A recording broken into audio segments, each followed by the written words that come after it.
আসসালামু আলাইকুম।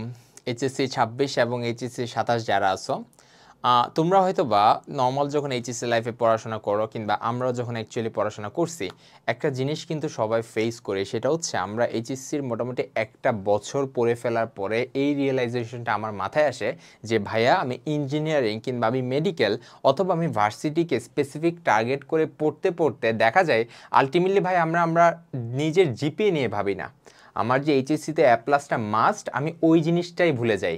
ধরে নেই ওইটাতে আমি ইজিলি পারবো, কিন্তু কিন্তু কিছু সময় পরে দেখা যায়, অর্থাৎ একটা বছর পরে, অর্থাৎ যারা এখন এইচএসসি ২৬ আসো, আমি জানি তোমরা এখন জিনিসটা রিয়েলাইজেশন করতেছো, মানে তোমাদের রিয়েলাইজেশনটা আসতেছে যে অ্যাকচুয়ালি আমরা সায়েন্সের মাত্র 4টা জিনিসটাকে পড়তে পড়তে আরও যে জিনিস আছে, আরও যে বিভিন্ন সাবজেক্ট আছে, কিংবা ওই সায়েন্সের 4টা চ্যাপ্টারের মধ্যে দেখা যায় অনেকের বায়োলজি একদমই পছন্দ না, আবার অনেকের দেখা যায় ম্যাথ একদমই পছন্দ না। এই দুইটা কিন্তু ক্যাটাগরি থাকে।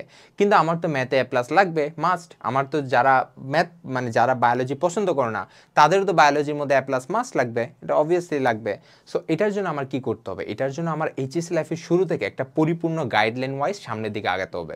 অর্থাৎ আমার এমন একটা কিছু থাকা লাগবে, অর্থাৎ আমার এমন সাজেশন টাইপ কিছু থাকা লাগবে যেটা দিয়ে অ্যাকচুয়ালি আমি আগালে একটুকু আমি কনফার্ম থাকি যে আমি ঠিকঠাকভাবে আগাচ্ছি এবং এভাবে আগালে আমি এ প্লাস পাবো। সো এই জন্য আমাদের কিন্তু এই বইটা, তোমরা অবভিয়াসলি জানো যে এই বইটা আমাদের কিউএন এর মধ্যে সবচেয়ে একটা বেস্ট সেলিং বই। এমনি এমনি কোনো জিনিস কিন্তু বেস্ট সেলিং হয় না, অবভিয়াসলি তার মধ্যে কিছু ফিচার থাকে। এইবার আমরা প্রতিবারই যখন এইচএসসি বোর্ড পরীক্ষা হয়, এবারও কিন্তু আমরা লাইভে আসছিলাম যে এই বই থেকে আমরা প্রত্যেকটা সাবজেক্ট, অর্থাৎ আমার সায়েন্সের যে 4টা সাবজেক্ট আছে প্রত্যেকটাতে কিন্তু আমরা 80 to 90% কমন দিতে পারছি। তোমার কিন্তু 90% না, তোমার 80% বা তার চেয়ে কম হলেও কিন্তু তোমার এ প্লাস এনশিওর হয়ে গেছে। বাট আমরা অলমোস্ট 90% কমন দিতে পারছি এই সাজেশন বুকটা থেকে। সো আমরা এই বুকটা কিন্তু প্রায় 20 বছর, এখানে কিন্তু লেখা আছে বিগত 20 বছরের কোয়েশ্চেন অ্যানালাইসিস করেই কিন্তু এই বইটা বানানো। এবং জাস্ট এখানে এগুলাই নাই, তোমার সিকিউর জন্য তোমার জ্ঞানমূলক, অনুধাবনমূলক খুবই ভাইটাল দুইটা পয়েন্ট, তাই না? এই দুইটা দেখা যায় আমরা কেউই পারি না। এখানে কিন্তু এটার আলাদা পার্ট আছে, এবং একটা সৃজনশীল কিভাবে লিখবা সেটাও কিন্তু তুমি এখানে পেয়ে যাবা। এবং আমরা এখানে কিন্তু বিগত বছরের কোয়েশ্চেনগুলো অ্যানালাইসিস করে, ধরো একটা টপিক থেকে তো বারবার সেম কোয়েশ্চেন আসবে না, ধরো একটা টপিক কয়বার আসছে তার উপরে ডিপেন্ড করে যে পরের বার ওই টপিক থেকে বা ওই ডিফারেন্ট রিলেটেড টপিক আর কি কি আসতে পারে। সো এই ডিফারেন্ট রিলেটেড টপিকগুলো নিয়ে কিন্তু এই বইটা সাজানো হয়েছে।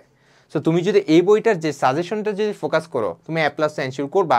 এছাড়াও তোমার কি করবে, নিজের যে তোমার আলাদা যে কেরিয়ার ফোকাস করতেছো, যে ইঞ্জিনিয়ারিং যাবা, যে মেডিকেল যাবা, যে ভার্সিটি যাবা, তুমি ওই দিকে পুরোপুরি টাইমটা দিতে পারতেছো। তোমার এটা নিয়ে আলাদা করে টেনশন করা লাগতেছে না যে এইচএসসিতে আমার এ প্লাসে ঠিকঠাক আসবে কিনা। সো তুমি তো নিজের চেক করতে হবে বইটা কেমন। সো এই জন্য আমি ডিসক্রিপশন বক্স বা কমেন্ট বক্সে কিন্তু লিঙ্কের মধ্যে তোমার কয়েকটা ডেমো পেজ দিয়ে দিব। তোমার যদি দেখো তুমি ভাল লাগে বইটা, তো যদি তোমার ভাল লাগে তাহলে তুমি ইজিলি বইটা পারচেস করে ফেলতে পারবা। সো আজকে এটুক পর্যন্তই। সবাই ভালো থাকবা, সুস্থ থাকবা। আসসালামু আলাইকুম।